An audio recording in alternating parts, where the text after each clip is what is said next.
Hi, my name's Becca from Claritystamp here in the UK and welcome to YouTube Tuesday. Now today I want to show you how to do this project which combines two of my favourite parchment artists, Linda Williams and Tina Cox, both geniuses in the field and very dear friends of mine as well.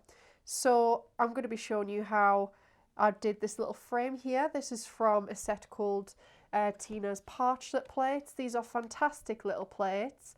I got mine about 9 months ago and they've never been filed away. They are my go-to plates because they're brilliant for smaller projects. So each one has an outer frame and an inner shape and you get a variety of shapes. So do go to the website to check those out. Fantastic little things they are. I was so happy when they came out. What I also want to show you as well is how I did this gridwork border here.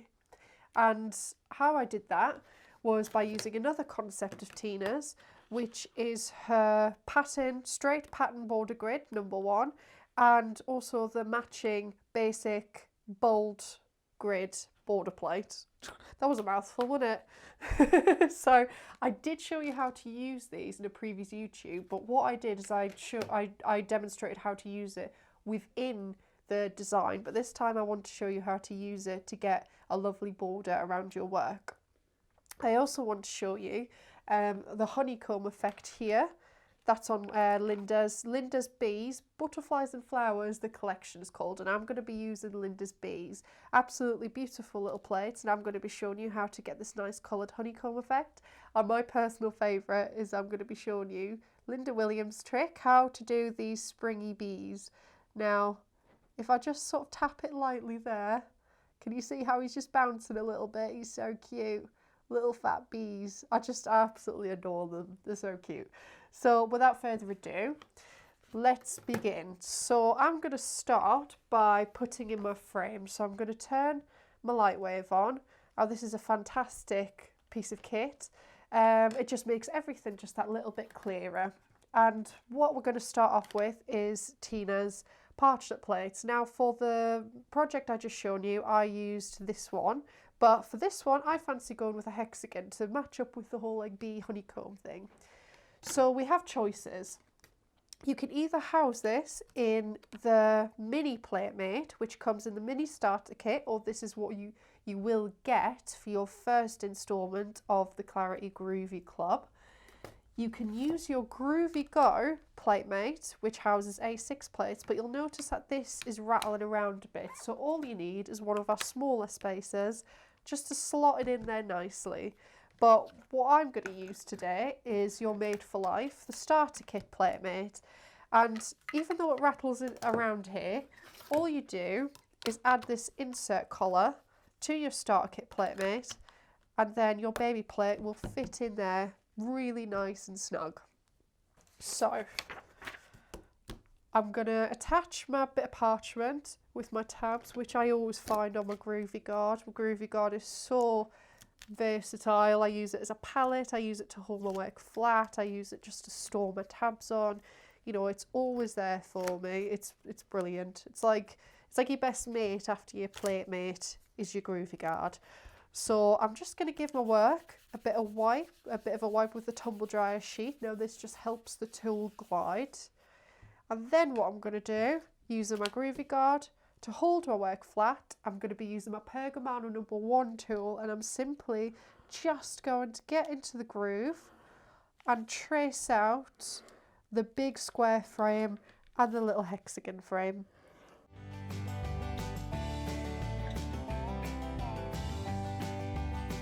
So there we have it. So by simply just taking the frame out, you can see here that we've now got, I think double lines look so smart on parchment. You know, that's the beautiful thing with Groovi. It's the same result every single time that you will trace out these lines. You get the same crisp professional look. It's just absolutely fantastic. So what I'm going to do is swap out my hexagon parchment plate for my square one because I want to use the flowers on this one. So I've just popped that in there.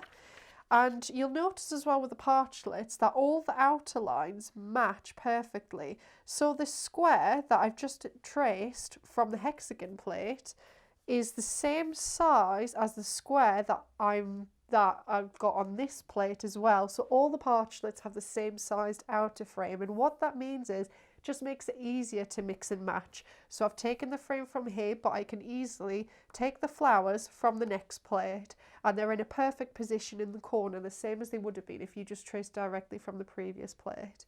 So same as before, I'm just going to use my number 1 tool, get in the groove, and I'm just going to trace out these 4 flowers around the corners.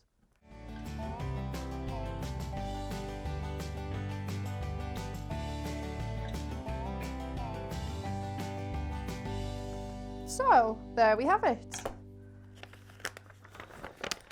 We have, struggling here. There we go. We have our 4 flowers perfectly centered in the corner of each of the frames. So as I was saying before, because the frames are the same size, they just slot perfectly and it all looks like it's matching and they're all lined up nicely. So what I want to move on to next is how to get this lovely honeycomb pattern in. Now this did require a bit of like moving the parchment around with the square, but I'm not entirely sure on this one because the hexagon is a slightly smaller shape, so it might fit. No, it doesn't quite fit in. You see how the pattern on the plate ends around here? So what we're going to have to do is just trace out to a certain point, stop, and then we're going to have to move the parchment around a bit, but that's okay, that's not a problem. This is why you've just got this little corner, because rather than sort of wasting more space with a bigger pattern, you are able just to move the parchment around and realign the pattern so you get more elements on your plate. Oh, light wave. I'm not done with you yet. Turn on. So you get more elements on your plate. So yeah, it's just a case of moving around a little bit. So again, I'm just going to get in the groove. And off I whiz again in super fast motion because, you know, it's crazy. It's great. Let's go. Super quick. So there we are. I've traced out as much of the pattern as I can. See, some of the pattern just comes above the line that I already embossed. So all I did when I got to there was I just stopped tracing. You don't have to hit a corner or anything. You can literally just take your tool out and it will stop tracing. So what I'm going to do is just move it along just a little bit, and I'm going to try and align. There we go. Can you see how the previous pattern that I traced out just slotted in when I shunted the parchment up a bit? So now, after I finish tracing this section, the entire part of the large hexagon from the parchment plate will be filled with a honeycomb. So off I go. Quickie, quickie, zoomy, zoomies.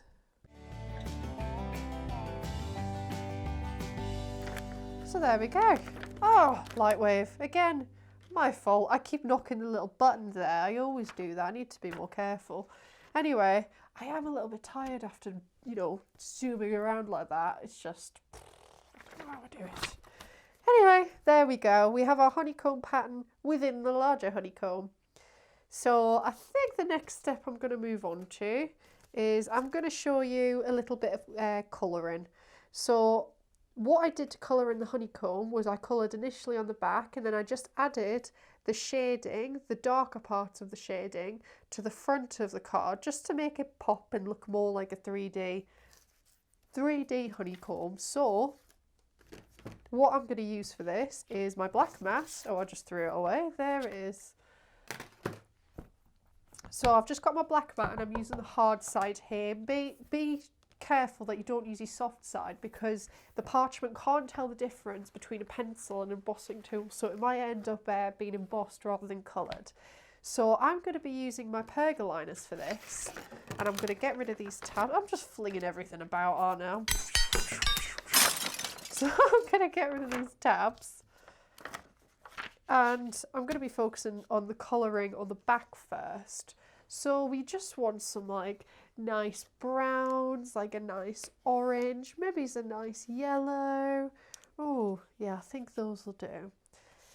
And if I just bring this in for reference, as well, because I did this project about a year ago, 9 months ago, a year ago. So I'm just going to refer back to it, and what I'm going to do is start with the lightest colour. And I'm using Pergoliner pencils, which are made by us in Pergamano. They are lovely creamy pencils. You get 36 of them in the box. There are 16 blendable pencils or B pencils, and then there are 20 aqua pencils. You just saw me look blankly that for a second. There's 20 aqua pencils, that's it. But you can interchange them, you can use them together. They're lovely and creamy, they're just fantastic to work with.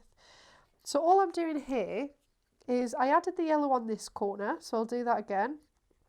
So I've got B8 here, and then what I did was I added a little bit of orange, which is B9, in the centre here, and I just overlapped the yellow a bit. And then in the corner, I used some of this brown, B12. You can tell how much I love it because it's a lot smaller than the other two. I've obviously sharpened it quite a lot.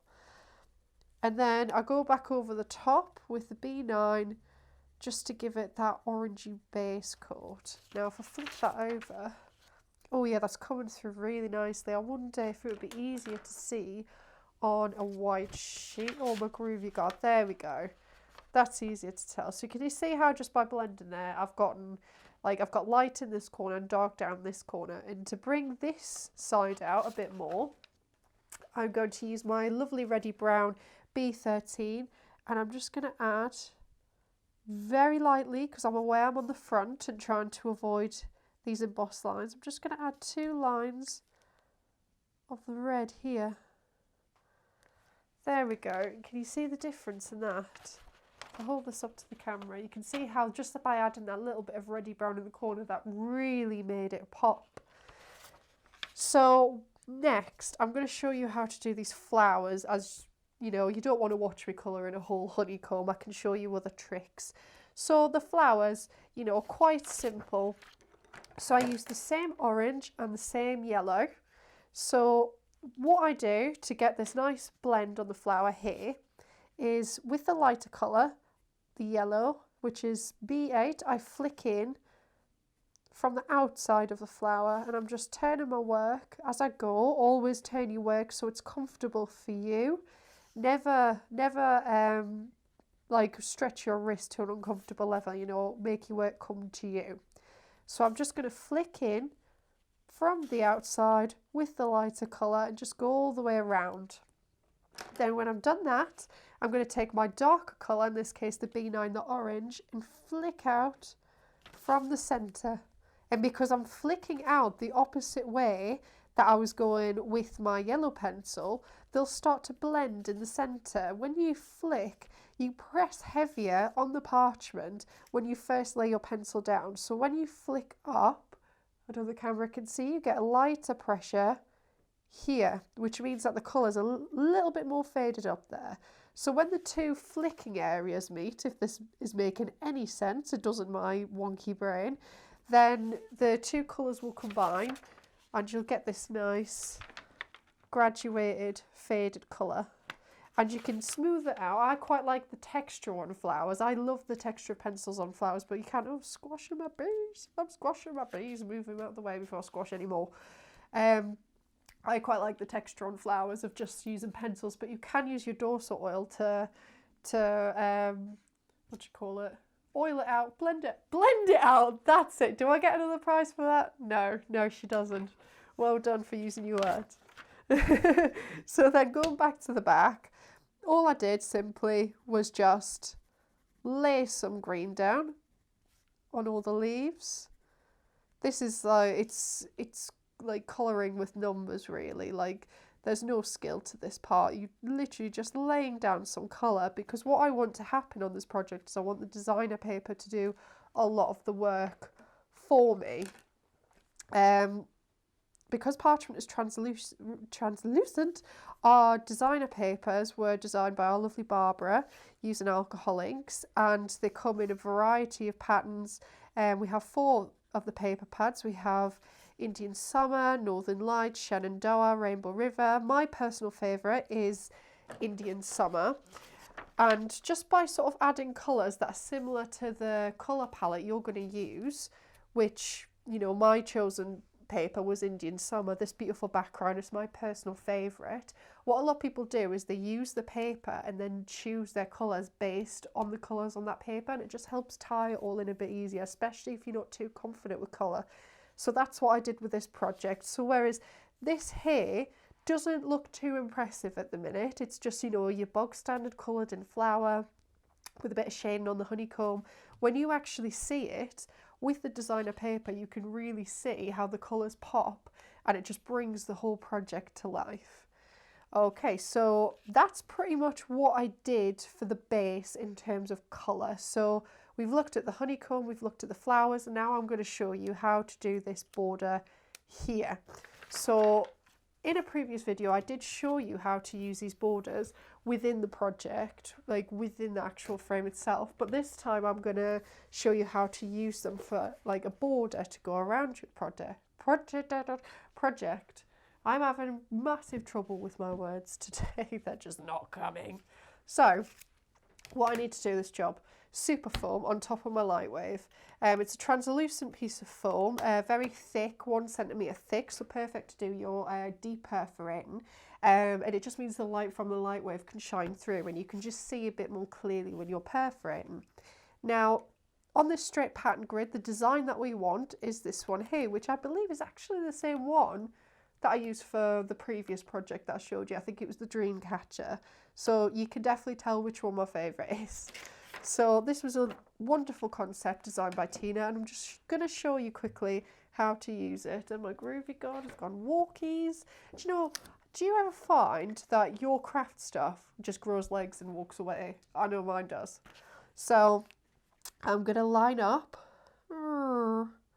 There we go. I'm just going to line the bottom of the dots of this pattern with the edge of my frame.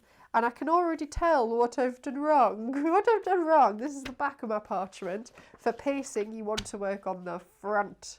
So, thank God I caught that. So I'm just moving my parchment around till it lines up. Attaching with my Groovi tabs. These are brilliant.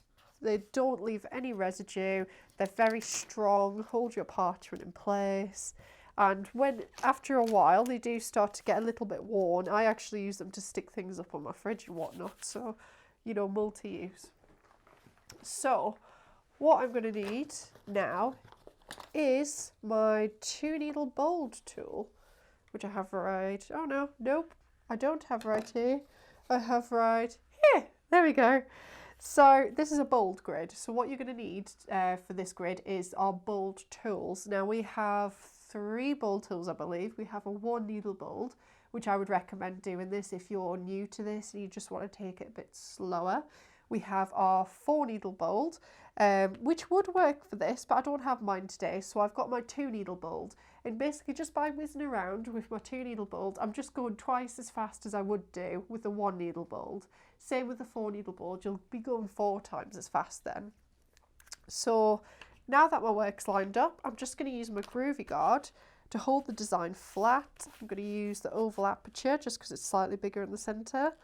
And then I'm simply just going to pace through these holes. You can see how quick this is. These are precision drilled, so you will get an excellent, perfect result every single time. And you know, I'm not being too careful because where I try and pace, where there's no hole, you can see I've just tried it there. It doesn't leave a mark. So you can only really leave a mark in the parchment where the holes are. So I'm just going to whiz along this border now and just finish off this line.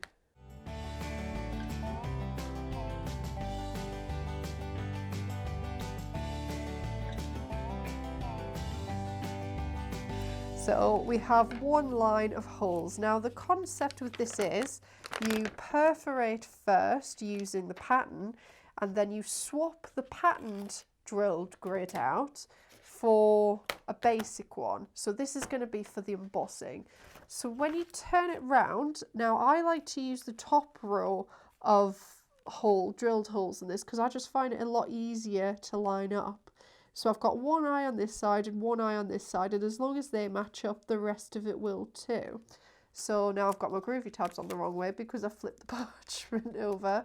So just bear with me a sec whilst I have a wrestle with the Groovi tab.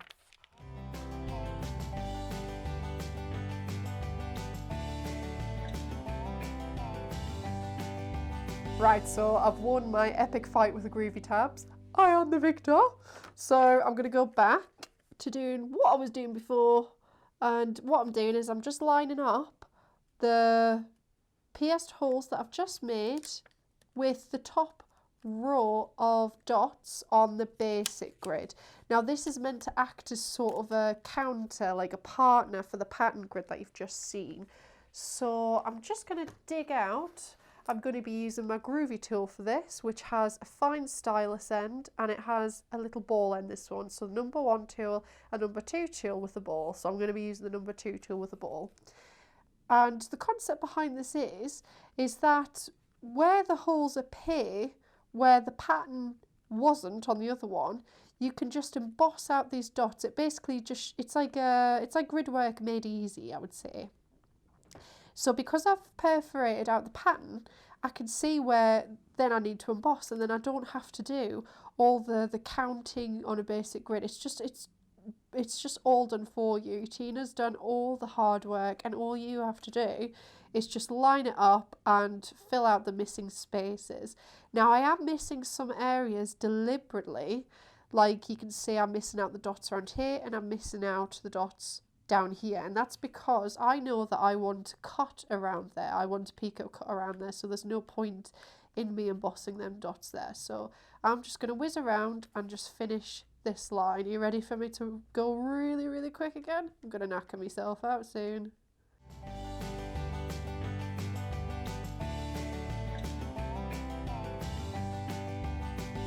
So there we have it. I've whizzed along my row. I've added the dots in the blank areas where there was no holes on the pattern grid. And if I just show you what I've done on my black mat here, you can see I've got lovely uniformed holes and lovely uniformed dots across one side. So this is going to be one element of our border. So rather than boring you and showing all 3 of the other sides doing the exact same thing, I'm just going to do one more pattern in this corner because I do want to show you how to turn the corner.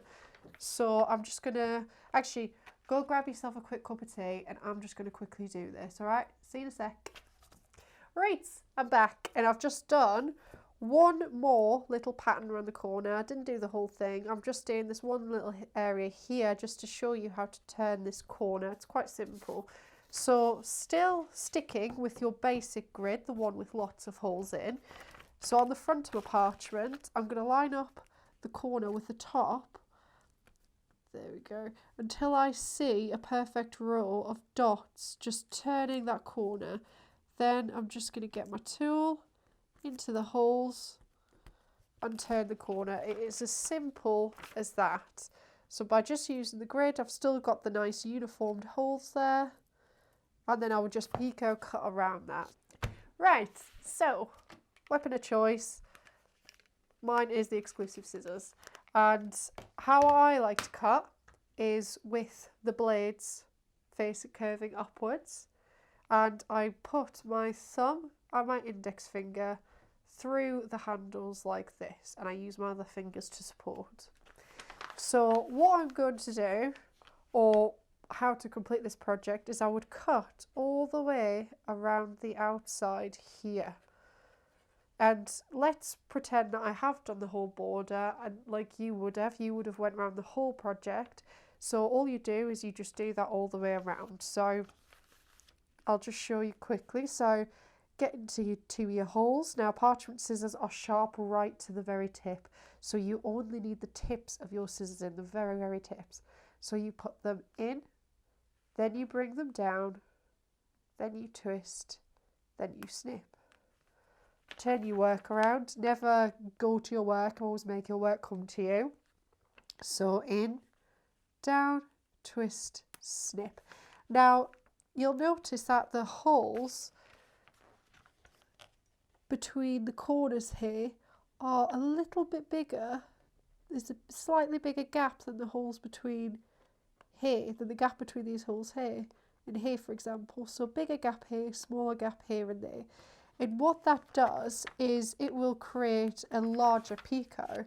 But honestly, it doesn't matter. It doesn't matter if they're all the same size or not. It will still look lovely. So I'm just going to quickly whiz around. So in, down, twist, snip, in, down, twist, snip. And I will be right back with you in a sec once I've done some zoomies.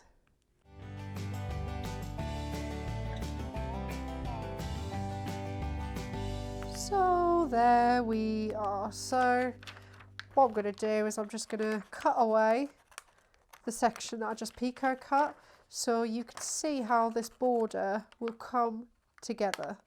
Oh, don't go too far. There we go. So get rid of that.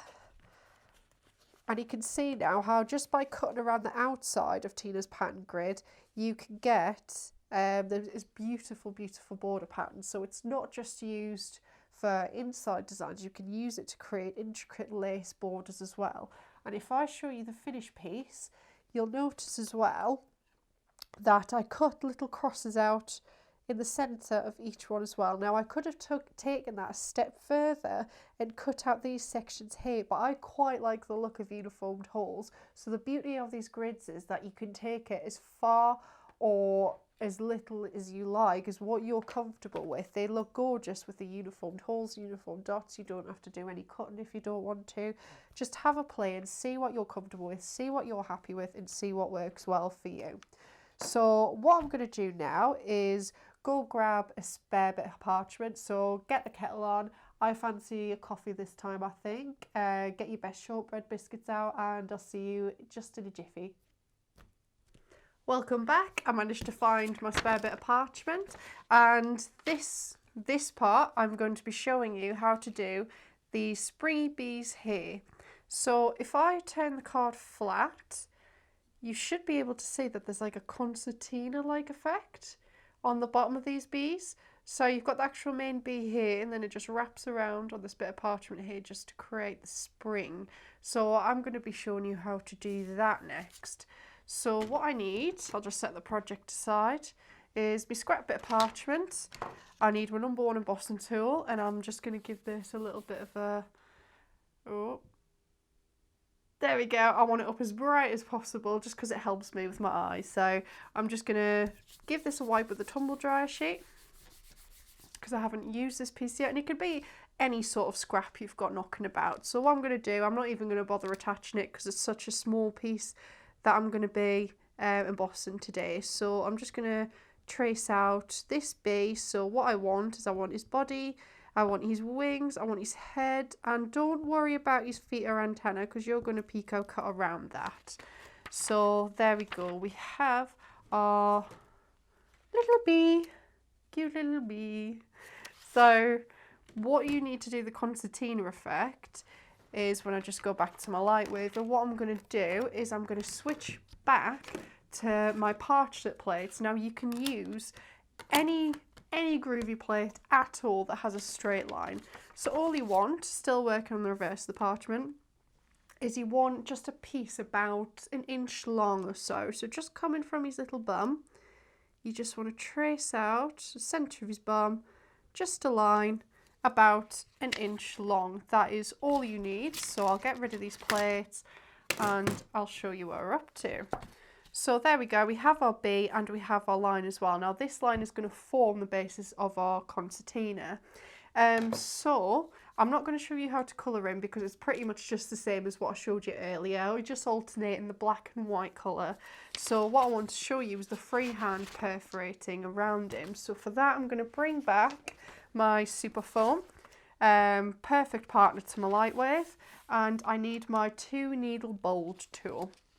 So to freehand perforate around him, what I'm going to do is I'm just going to put 2 holes just next to the line on him, anywhere that I fancy, and then what you do is you rock, if I turn a little bit, is I rock the needle back so you catch the previous hole you made with the needle. Then when you have, you can use that as almost a pivot. So I'm going to pivot around the bee, and then when I'm happy with the position, I'm going to bring the tool upright and I'm going to go down just to the middle part of the needle. That's where the needle's at its thickest. I think it just puts extra strain on the parchment if you go too far down too much of the time. And when you get used to this, you'll get into like a nice rocking motion here, and you'll stop thinking about it. It'll just become muscle memory. And it's a really pleasurable thing to do, freehand perforating. And it's very important to always remember to bring your tool upright, because if you don't, you see there's a slightly more oval hole on the B, and that's because I didn't bring my tool completely upright. The key to good picot cutting is to have a good basis in the perforating holes to start off with. So always ensure that you bring your tool completely upright. So then what we do when we get to the line is we just want to start perforating next to it, not directly on it, because you want to go around the whole line. So by that, I mean I'm just going to put a point in the top here, then I'm going to turn my work, and then I'm just going to come back down the other side of the line, and this will make like a nice good basis for the concertina fold for your springy bee. So I'm just going to whiz around the rest of him.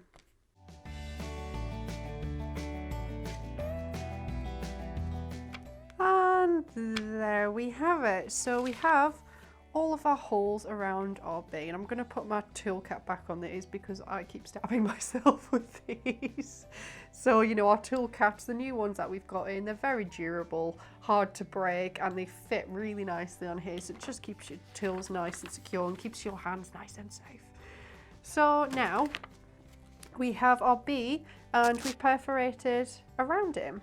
So what I'm going to do is I'm going to do the same as I did earlier, is picot cut them out. And because I've already shown you one time in this video, what I'm going to do is I'm going to do my little zoomy method, and I'm just going to whiz around him quickly.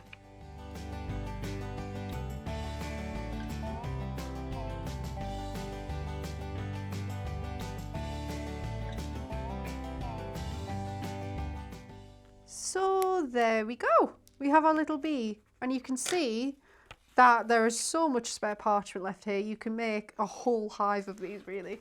So I'm just going to put that to one side for now and take a look at our tiny bee. Now, I might be teaching you how to suck eggs here, but I would save these as the last thing to do, because I've actually made them first before, sneezed and blew them away. So just be aware of that. And because I just think he looks a little bit sad uncoloured, I'm just going to do another zoomy, and I'm just going to quickly colour him in. So just bear with me 1 second. I'm going to use my black and my yellow, and I'm just going to, on the reverse, just give him a quick colour in.